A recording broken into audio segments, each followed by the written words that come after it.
Y nos acompaña Ángela Valdellou, que es directora gerente del COAM, y Ricardo Trujillo, director de Impacto Social y Capital Humano de Forética, para hablar sobre la dimensión social de la sostenibilidad en la vivienda. Ahora sí, por favor, muy buenas tardes y gracias.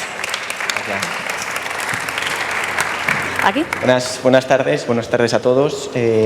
Vamos a intentar ser concisos porque un minuto del tiempo a estas alturas del evento vale como 10 del principio.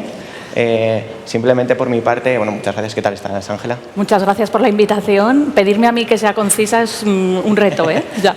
Sí, hoy estamos hablando mucho de retos, hablaremos un poquito más. Simplemente de mi parte, dos conceptos, ¿no? o dos ideas que nos llevan a hablar hoy en un foro como este del tema de la vivienda. La vivienda como un elemento esencial dentro de la cohesión social, dentro de la lucha contra la desigualdad, a favor de la equidad, y como un elemento donde todavía tenemos un campo de acción muy importante, ¿no? Desde Forética los temas sociales hasta ahora pues han pasado un poquito más desapercibidos, simplemente porque lo tengáis todos en mente. Tenemos una iniciativa con más de 60 grandes empresas, muchas de vosotras que estáis aquí, trabajando sobre temas de impacto social, de medición del impacto social, de acelerar, realizar esos compromisos en acciones concretas. Hemos hablado de derechos humanos, hemos hablado de diligencia de vida, de reporte, de esa medición, que es quizá el paso que nos queda. Y luego un proyecto un poquito más específico en el que vinculamos esa parte de vivienda al aspecto social y que es probablemente en el que nos enmarcamos esta conversación, que es Madrid 2050. Un proyecto muy bonito, ha costado mucho esfuerzo, ¿no?, que salga adelante. Estamos el COAM y Forética junto con Asprima, el Gobierno Central, Gobierno regional, el Ayuntamiento de Madrid, muchas empresas, algunas entidades educativas, tratando de pensar, tratando de trabajar el modelo de Madrid aquí a 2050, ¿no? Hay muchos retos, hay muchas cosas que podemos hacer y probablemente nos vas a poder compartir algunos de los elementos más relevantes. Pero simplemente también por enmarcar la conversación y una pregunta que podemos utilizar para poner en contexto la idea que queremos reflejar con esta intervención es qué análisis, ¿no?, que desde el COAM, ¿no?, es una organización privilegiada a la hora de entender cómo pueden ser las ciudades del futuro, qué retos estamos afrontando ahora en el acceso a la vivienda, qué papel juega la vivienda en esta cohesión social. Me gustaría que nos compartieras un poco brevemente, es difícil, no sé, un diagnóstico, ¿no? ¿Qué está pasando? ¿Cómo lo veis desde el COAM? Bueno, al inicio del evento se ha dicho que la sostenibilidad no era imaginarse el futuro, era construirlo. Bueno, nosotros construimos el futuro porque construimos los entornos en los que habitamos, pero esa construcción no la hacemos solos, la hacemos con un montón de agentes, con un montón de sectores que intervienen en hacer ciudad, en construir esas ciudades donde intervienen fabricantes, industria, sector energético, sector financiero, la salud, ya se ha comentado que es uno de los factores clave.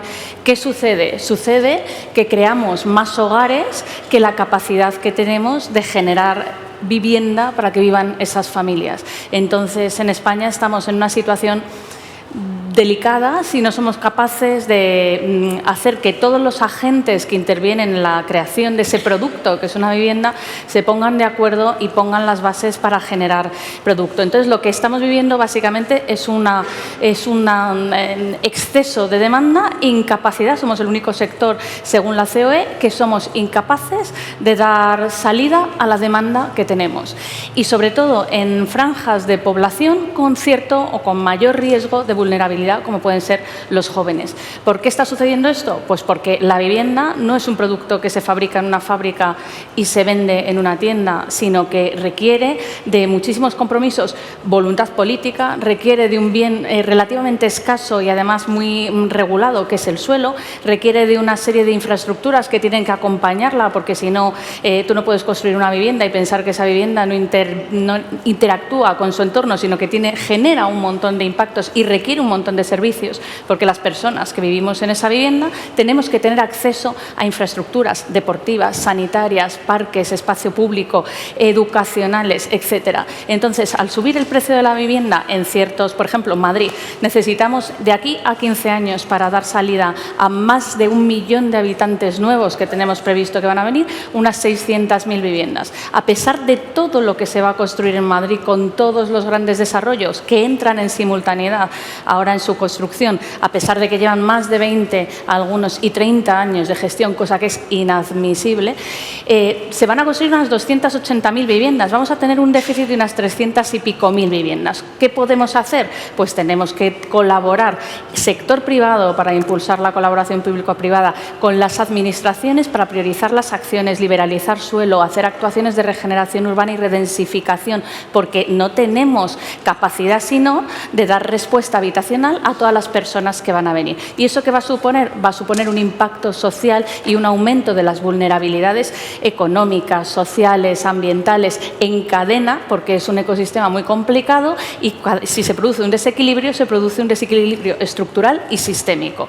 Por lo tanto, tenemos que trabajar con esas administraciones y con toda la cadena de valor de los agentes que intervienen en la ciudad para definir, aprender de casos de éxito de otros contextos y ver de qué manera somos capaces de construir la vivienda que necesitamos, pues para que los precios no suban, para que haya mixticidad de usos, para incentivar el dinamismo económico de las ciudades que necesitan precisamente de esa mixticidad de usos y de esas infraestructuras diversas, y para poner en el mercado toda esa cantidad de vivienda que requiere I+D+I, requiere mano de obra, requiere infraestructura, requiere recursos, requiere planificación, requiere regulación, requiere financiación, con lo cual se necesitaría una especie de pacto de Estado y, desde luego, de mucha voluntad política en un mundo muy polarizado, lamentablemente, en el que no sabemos si la vivienda se está utilizando como arma arrojadiza, y con la demagogia que existe, pues es difícil. Pero bueno, en Madrid 2050 tenemos a 90 agentes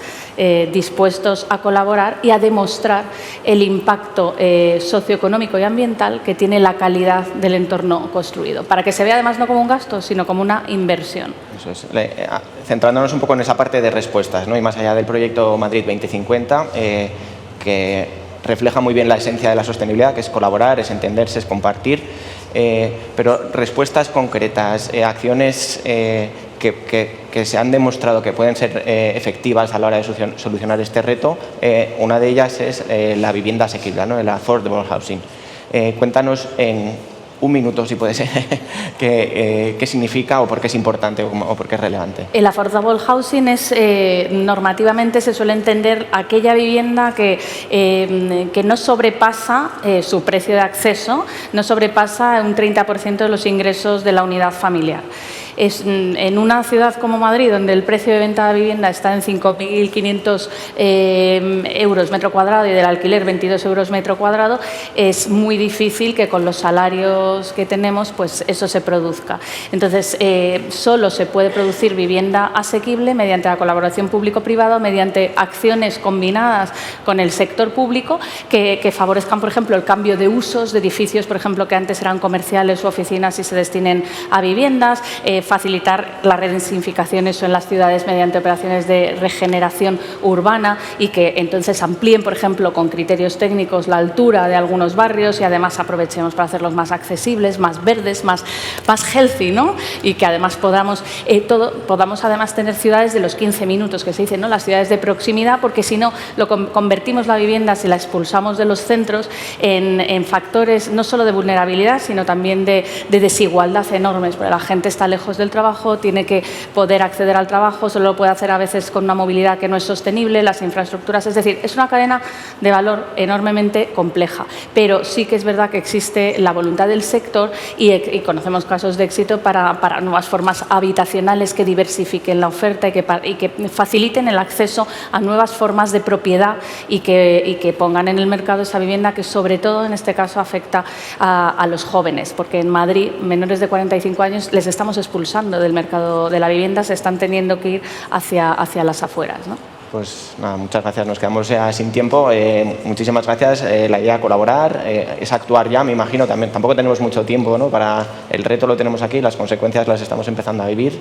y nos tenemos que poner a trabajar. Si hay ideas, pues lo que falta es este diálogo que podemos seguir en unos minutos en el cóctel y a por ello. Yo animar a que todas las empresas se sumen, están los grandes desarrollos, las administraciones, colegios profesionales, industria, sector privado y bueno, yo creo que es un proyecto muy bonito porque además va a ser tangible y espero que podamos ver los resultados y hacer de Madrid con carácter replicable el mejor lugar donde vivir. Perfecto, pues nada, muchas gracias, Ángela. Gracias.